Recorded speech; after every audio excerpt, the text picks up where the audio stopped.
everybody, welcome to Tuesday Talks, and today we have Sarah with us yet again. Good to be back. And for those of you who did not tune in for our first episode, Sarah is one of our fun learning trainers at Fun Academy. It's wonderful to have you back, Sarah. Thank you. Thank you. Good to be here.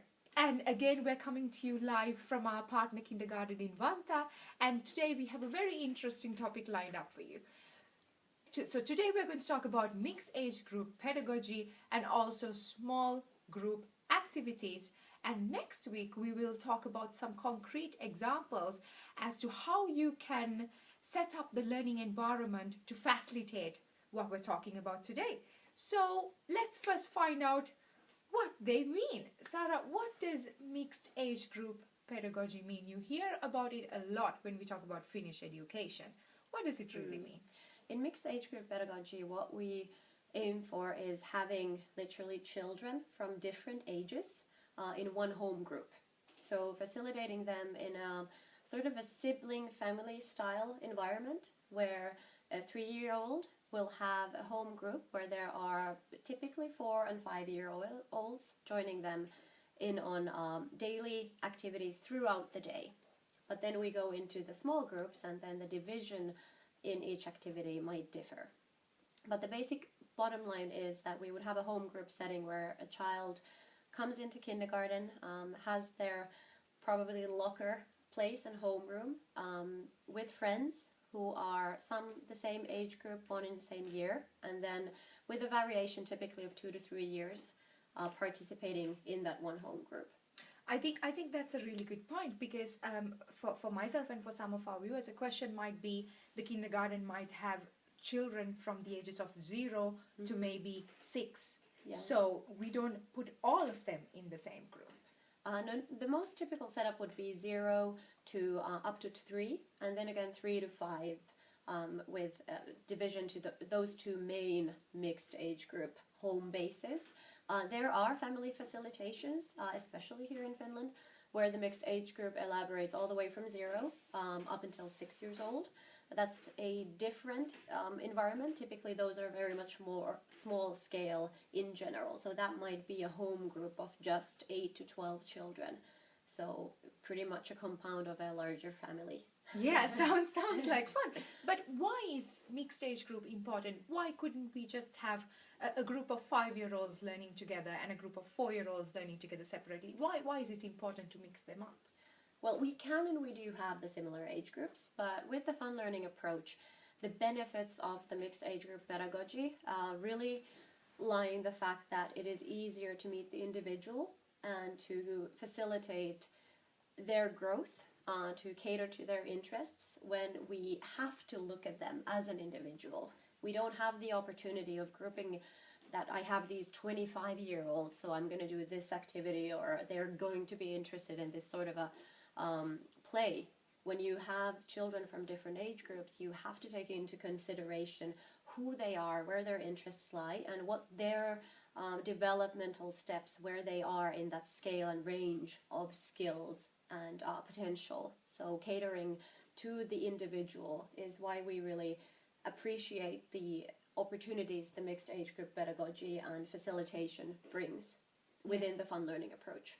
Absolutely. And then looking at it from the little children's perspective, when you learn together with people from different ages, is there other things that they can learn or they can do? Well, with the fun learning approach, we talk a lot about the life skills. So obviously life skills are highlighted in this setting where we have children of different age groups and different home backgrounds. So some might have siblings at home, and some might be the only child, where the importance of getting that feeling of being younger than or older than somebody is beneficial to them in a sense where they can be helped, or they can be the one knowing that, hey, I am older, I have more skills, I have more practice in something, and I can try and helping out another child, regardless of if they're younger, but if they're not there yet within that same skill level.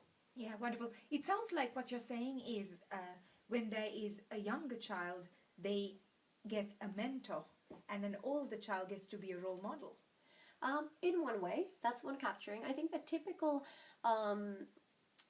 claim disadvantage point of mixed age group pedagogy is often parents, but also educators might ponder on the fact, well, yes, many agree that it is beneficial for the younger children to be around older children, but then are there gains in it in the setting for older children? And that's something that in Finland we have fairly long roots in facilitating that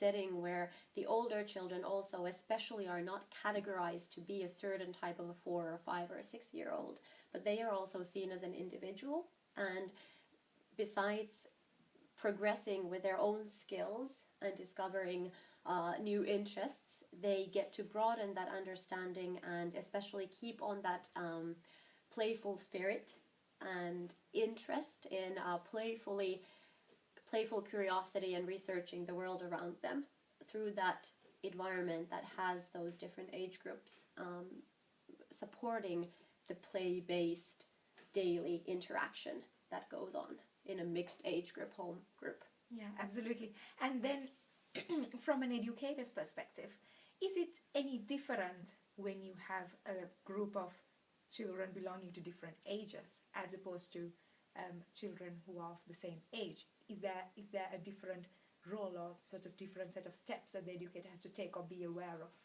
There definitely is, and this is something that for an educator who has not worked with a mixed age group home group, it might be a hurdle that they're thinking of. Are they able to overcome that idea of being able to cater to that wider variety of needs and interests? But I, from personal experience as well as the trainer of many educators who have both had experience or trembled into trying out a new start with a mixed age group class, it gives so much more than it takes.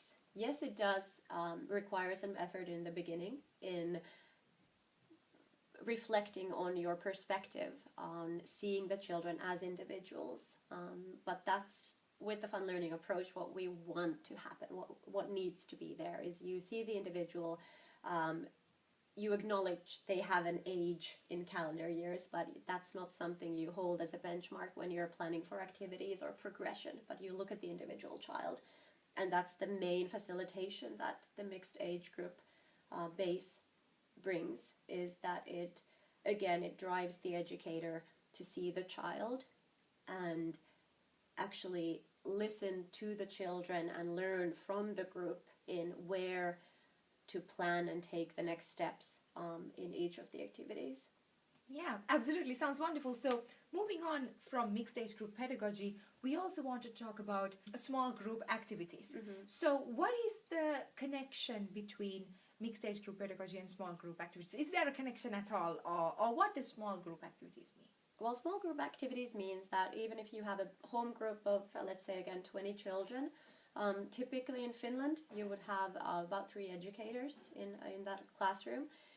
You don't have all the kids doing the same thing at the same time with a lead teacher and 2 assistant teachers, but rather you split up the group.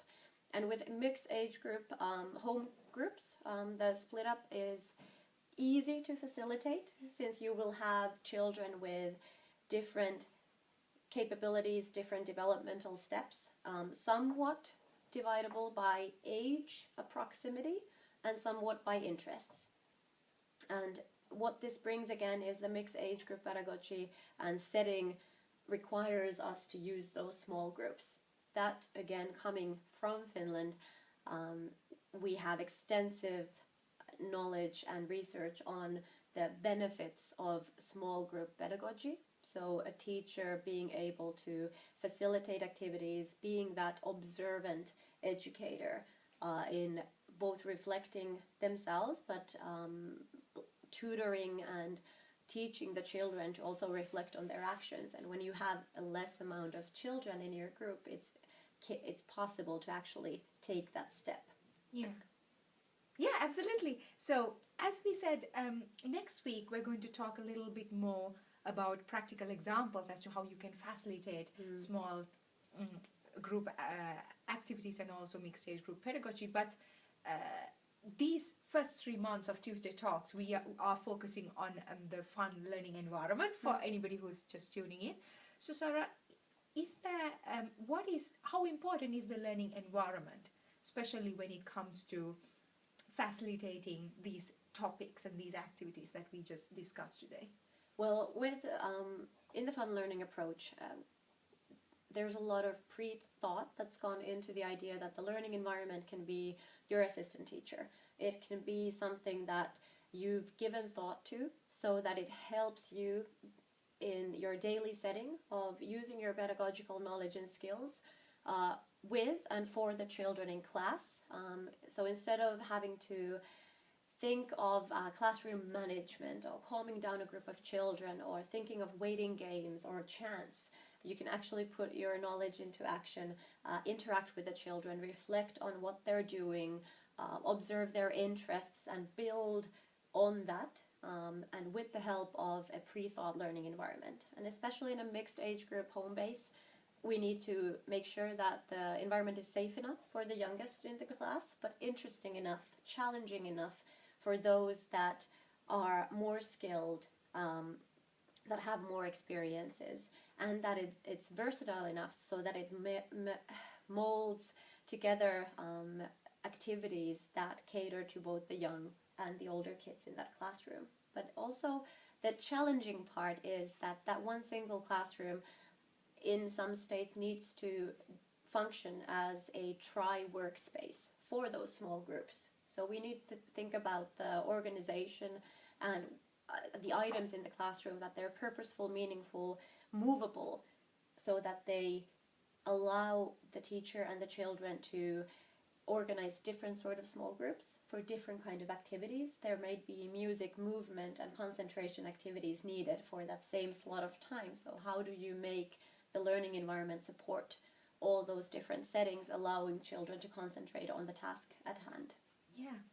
Well, wonderful. So thank you very much for giving us a really good insight into mixed age group pedagogy and also small group activities. Of course, these topics are very vast. Yes, this was a very surface, not even a dip, a surface coverage, but I'm sure that we will go deeper into these. Absolutely, later absolutely. in the talks. Exactly. But what we really wanted to emphasize is also the importance of the environment in facilitating these activities and also making the job so much more fun and easier for both the teachers and the children. Yes, absolutely. And that's something that when you do give thought to the learning environment, when you build it as a fun learning environment, other pedagogical choices will be made from that establishment that make everyday work so much easier and so much more fruitful, because you get to join in on the fun learning experience rather than just design it. Yeah, absolutely. Well then, thank you for joining us again. And please remember to like and follow us on Facebook, and also hop on over to our Fun Learning Facebook group, where we also share more detailed ideas and practical tips as to how you can bring fun learning to your classroom. And next week we will show you some concrete examples as to how you can start implementing and facilitating what we discussed today. Thank you. So then, have a wonderful week and have fun learning. Bye. Bye.